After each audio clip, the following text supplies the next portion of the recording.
Hello, my dear students. Today I am going to talk on the subject Business Regulatory Framework from TYBCom. Therein chapter is the Sale of Goods Act 1913 and the topic is the meaning of unpaid seller and rights of unpaid seller. In the previous topic we have already seen the basic understanding of Sale of Goods Act 1930, the meaning of conditions and warranties, thereafter the meaning of rule, caveat emptor, etc. Let us understand this. First of all, we have to see who is an unpaid seller. When the whole price has not been paid or tendered, means the price which is going to be paid by the buyer is not paid by him, and if bill of exchange or other negotiable instruments have been dishonored, means the buyer has given any bills of exchange or other negotiable instrument to the seller, but on the maturity it gets dishonored. In these two cases we can say that the seller is an unpaid seller. That is, an unpaid seller is who has sold the goods on cash basis but have not received the whole price of the goods from the buyer. So he has sold the goods on cash but till the date he has not received full price of the goods. Now, so of such unpaid seller, what are the rights given to him? So this will tell rights of unpaid seller. So if we talk about the rights of unpaid seller, it is divided into rights against the goods and rights against the buyer. First off, let us know what are the rights available to the seller against goods. There are also two opportunities or options where the property in the goods is passed on and where the property in the goods has not passed. Means the property of the goods is passed to the buyer and when the property of the goods is not passed to the buyer. Now if the property of the goods is passed to the buyer, what does unpaid seller can do? He can stay on lien on the goods. Lien, that means he can keep the property even though it is passed, he can keep that goods with himself. Or if the goods are in the course of transit, he can stop that goods in the transit and get the property with himself, and if the property is with him, he can resell it. Now when the property in the goods has not passed, he can withhold the delivery of good. Withhold the delivery means he can hold the goods with himself or he will not deliver the goods to the buyer. This is what about against the goods. Now what are the rights available against the buyer? He can make a case or suit for price. So he can get suit for damages, he can get suit for special damages or suit for interest. Now let us understand this in more detail. So the rights against the goods, where the property in the goods has passed to the buyer. The property is already passed to the buyer, but even though the property has been passed, the seller has not been paid by the buyer. That means he is unpaid seller. So the first right what he can do, he can have lien on the goods. So right of lien. What is it? It is the right to retain possession of the goods until payment in respect of them is paid.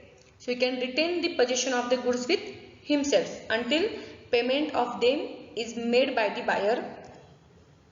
A right of lien can be exercised in following cases.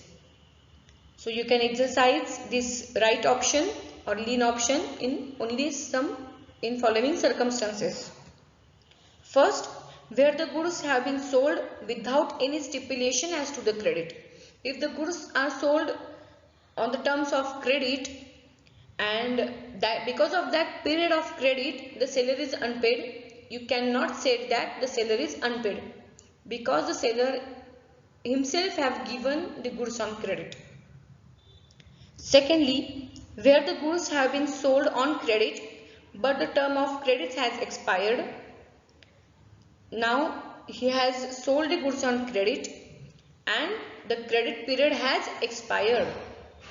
Now only after expiry of the credit period he can exercise this lien option.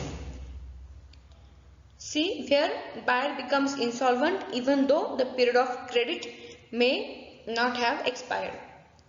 Sometimes it can happen before expiry of the credit period, buyer becomes insolvent. Now he is not in a position to pay to the seller the whole price of goods. Hence, the seller is known as unpaid seller and he can exercise the right of lien on the goods. Now next right is right of stoppage in transit. So he can stop goods in transit. It is the right of stopping while the goods are in transit and regaining the possession of them so as to retain them until the full price is paid by the buyer. This right is exercised normally when the goods are with the carrier for the purpose of transmission to the buyer, because when the goods are already in transit, only then you can exercise this option. Right of stoppage can be exercised only when first the buyer becomes insolvent. So if the buyer is insolvent, you know, even though the goods will reach to him, he will not pay the amount of the goods. The goods are in course of transit. So the necessary thing is the goods should be in transit. Then the next is right of resale. When the right of lien and stoppage in transit is exercised, the seller is not expected to keep these goods with him for an indefinite period. But obvious, if the right of lien and stoppage in transit has exercised, that means the possession of the goods are in the hands of seller. So it is not expected from the seller that he will keep these goods for n number of years. So he can resell it. This right can be exercised in the following circumstances: where the goods are of perishable nature, so you cannot wait until the buyer will pay full amount of it, because the goods are of perishable nature. Where such right is exercised expressly reserved in the contract, in the case the buyer makes a default. If the buyer will make default and the seller has a right to resell it, this condition is expressly reserved in the contract of sale. And where the seller has given intention to resell the goods to the buyer and the buyer does not pay or tender the price within a reasonable time. So the seller already given a notice that if within the due course or within the due date he will not pay the amount, I will resell the goods. And even though the buyer has not paid the goods, in that case the seller can resell the goods. Now the next situation where the property in goods had not passed. Withholded delivery. Withholded delivery means the seller will keep the goods with himself and will not deliver it. In this case, the unpaid seller has a right to withhold a delivery of goods similar to and coextensive with his right of lien and stoppage of goods in transit. It is one and the same. In the lien also and in stoppage in transit also, you withhold a delivery of goods with yourself. So you will not deliver the goods to the buyer.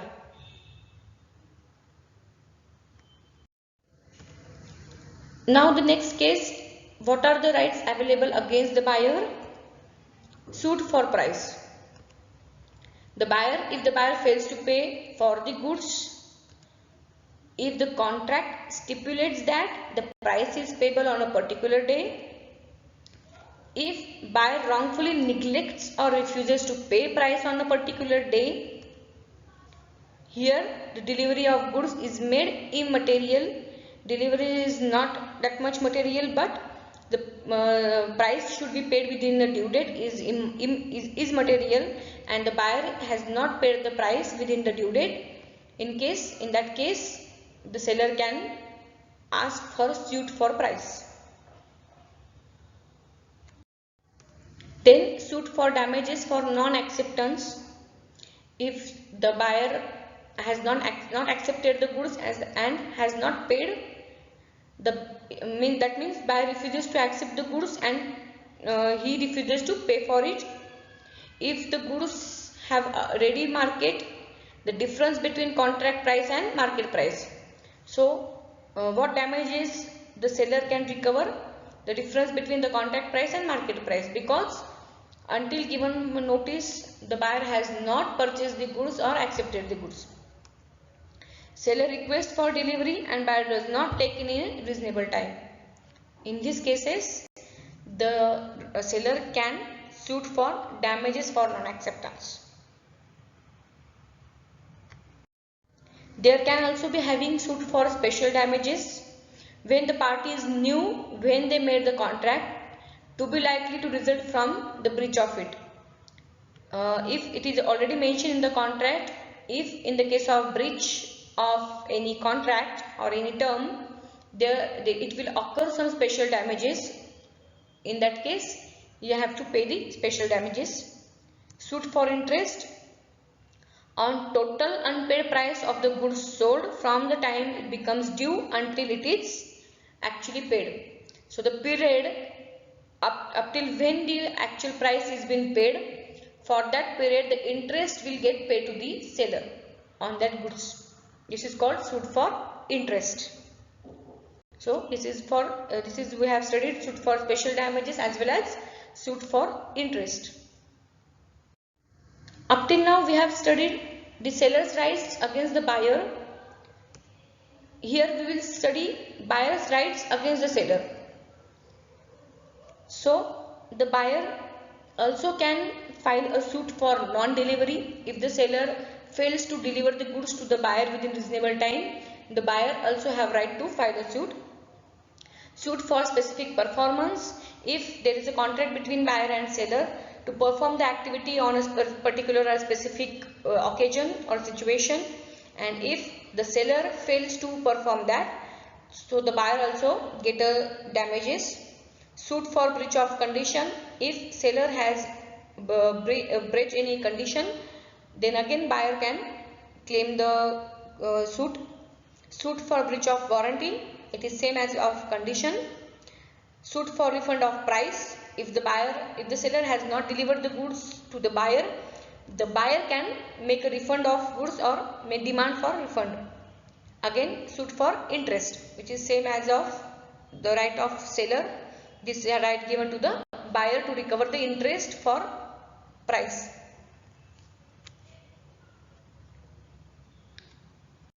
So I hope you have understood the meaning of unpaid seller, rights available to unpaid seller, as well as rights available to buyer against the seller. Thank you so much.